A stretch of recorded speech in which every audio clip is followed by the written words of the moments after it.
Thank you for giving me this opportunity to present this. I'm Riccardo Degl'Innocenti with the engineering department. Today is about far infrared science and technology, frontier for imaging, spectroscopy, and wireless communication. I'll keep this quite general. I would like to give you more an impression of the many applications. So the first question is, what is the far infrared range? And I haven't managed to attend the two conferences where it was defined in the same way. You can call it far infrared or terahertz, and you can define it in frequency between 0.1 to 10 terahertz with the vacuum wavelengths which are on the millimeter, sub-millimeter range. It was also called the terahertz gap in the past. And why is that? This is because it's a frequency range that lies between the realms of electronics and the realms of photonics. So electronics is radio frequency, microwave, all these devices, all this technology works fine up to 300 gigahertz.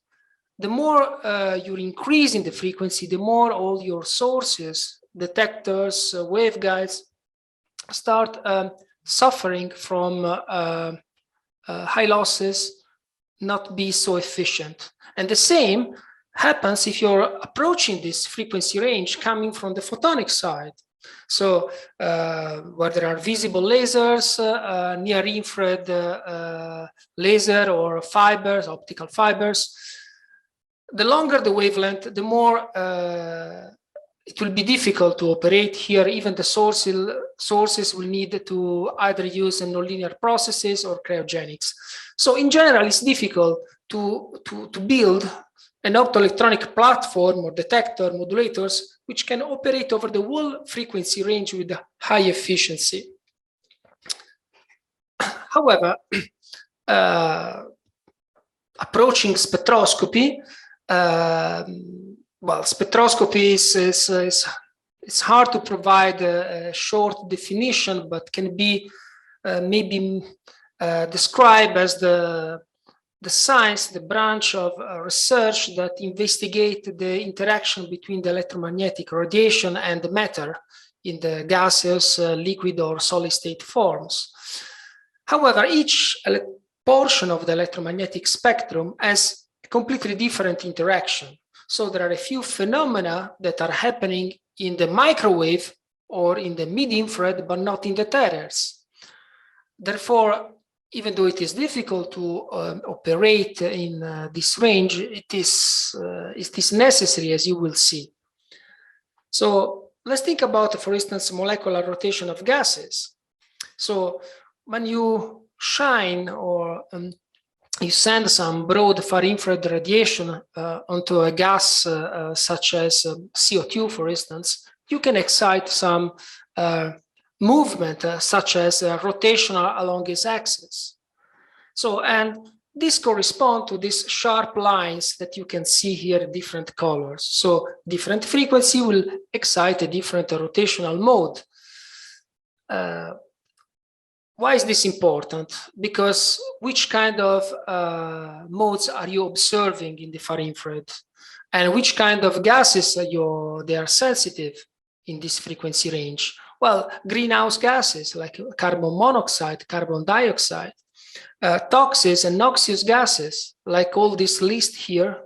These are all nasty things, I would say. For instance, chlorine, they can cause damage to the lungs. So doing a spectroscopy, an analysis in this frequency range allowed you to monitor the presence and concentration of these gases with high precision, part per billion, thinking about an industrial environment, for instance. And they're extremely selective in the terahertz. Also for non-invasive diagnostics, for instance, breath analysis. So thinking about a heavy smoker, you want to monitor his health, or in this case, that was published also in a good journal. If you want to monitor the time your body needs to dispose of ethanol after a few Bud Lights. From alcohol, we can pass to narcotics. And for instance, think about solid state matter. Codeine, cocaine, and sucrose, they look similar. How can you distinguish? So of course you can run a chemical analysis, but this will take time. You can run a non-invasive investigation. Again, you shine your light through and you will have different absorption of this material, which in this picture is schematized with different color. Similar with the explosives. Now we are in solid state, I would say. Can you see these peaks and their position and their relative heights? These are unique. So these are unique fingerprints. So if I have some unknown material and I shine my light through this, I can distinguish whether it's TNT or C4. And of course, this has quite some opportunity for security. Again, in solids, what are the isomers? A few molecules have the same structure, but they come with a slightly different arrangement of some functional material toward the left or the right with respect to the backbone. And this will react differently to the impinging light. So as you can see, there will be some absorption.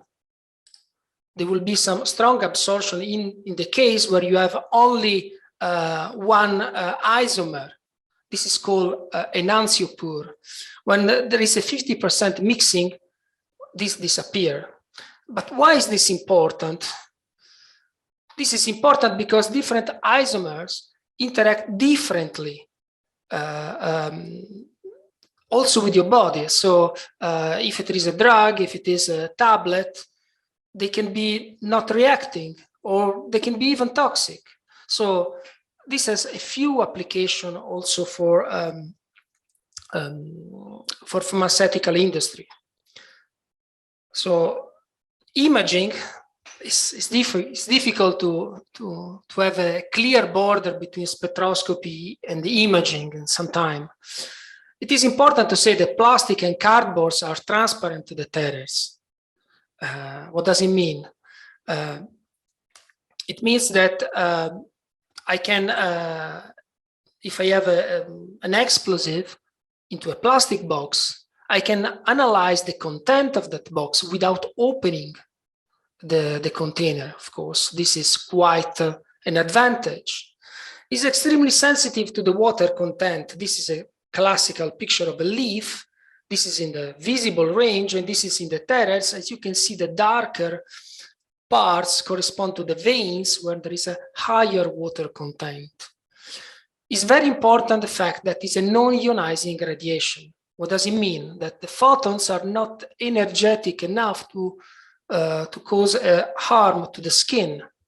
So you can use this in it's a user-friendly environment. You can run diagnostics or biomedical imaging without affecting your skin.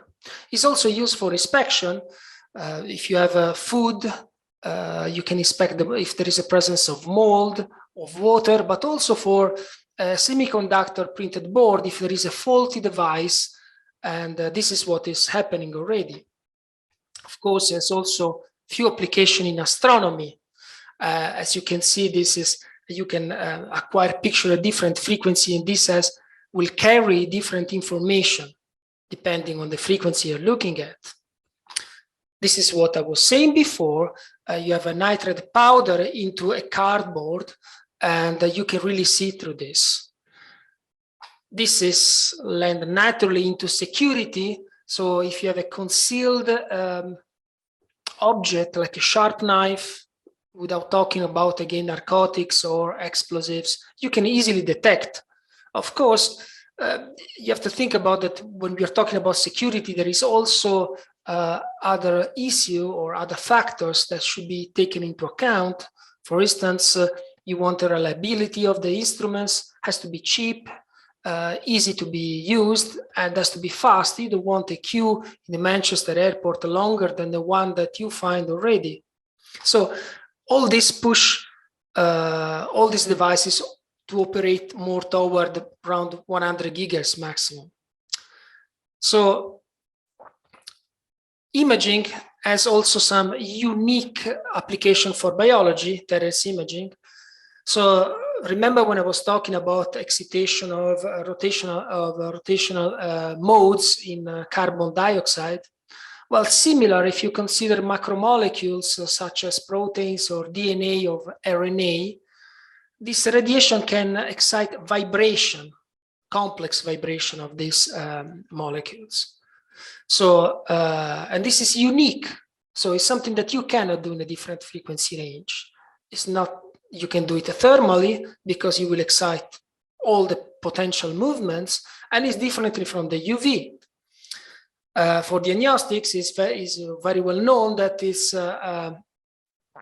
Terahertz radiation can discriminate between healthy and cancerous tissue. So there is already a few research lines in this field. For other application is this is something that is happening, as you know, for the automotive coating investigation. You know, the coating of a car is not consisting only of one layer. There are multiple layers.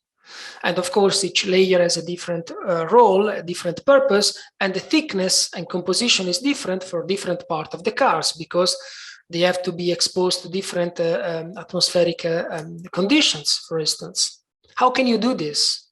Well, you can take one car after every 50 cars and punch a hole and analyze it. But this is quite an invasive way. So nowadays, what the people are doing, they mount this system on a fully automated robotic arm directly integrated with the production line. And the Terahertz is quite a robust technology. It's working. And better than the ultrasonic in the detecting the voids, for instance, definitely much better than the X-rays. You don't want to work in an X-ray environment, of course. You want to work in an environment where there is a radiation which is not harmful. And of course, magnetic approach is also very expensive. Real-time pharmaceutical tablets, this is another area I mentioned already before. Think about the coating uniformity and composition. You have the coating is important because it's the one that determine whether the active principle of the tablet of the drug will be dissolved in your mouth, in your stomach after 15 minutes, 30 minutes. So having a possibility to monitor non-destructively this kind of tablets is a quality control that is fundamental. And of course, you can always take one pill and after every 1,000 and go through an analysis, but in this way, again, is everything automatized and you can see in real time.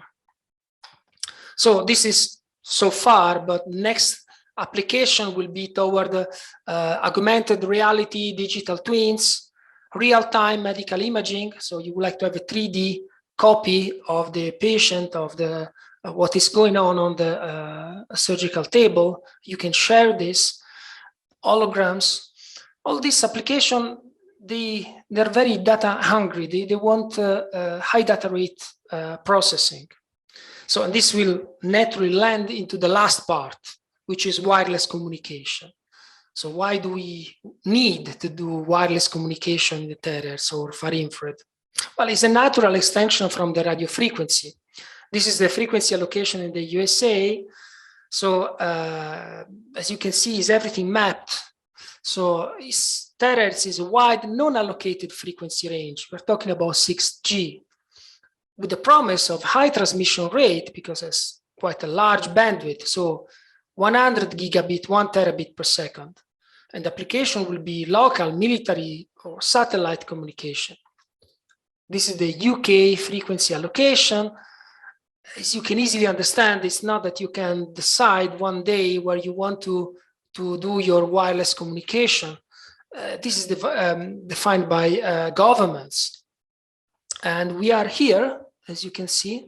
So from 300 gigahertz on, this is 4G, this is 5G is already here. 6G is up to 3 terahertz.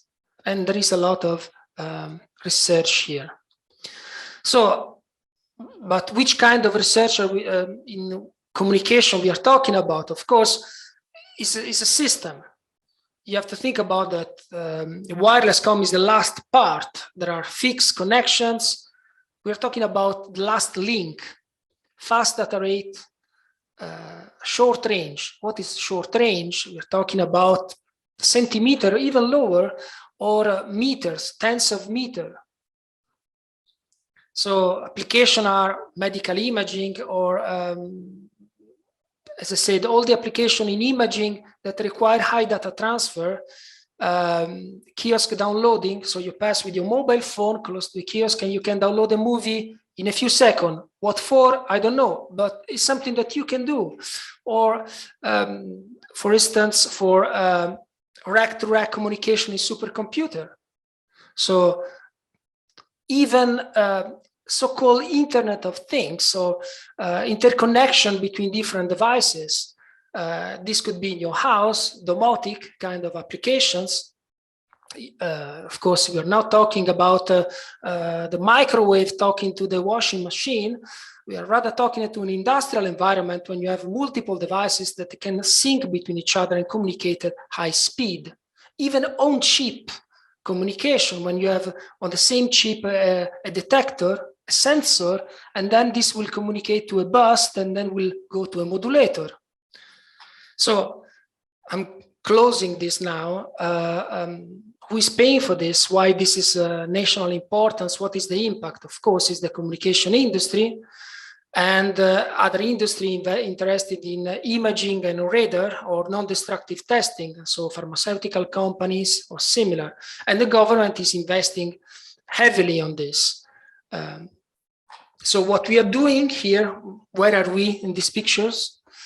We are mostly working in the next generation of wireless communication in building a new fast platform, which include amplitude, phase, polarization, modulators, and detectors. As you can see, you can add a detector and a modulation, superimpose a modulation to the radiation.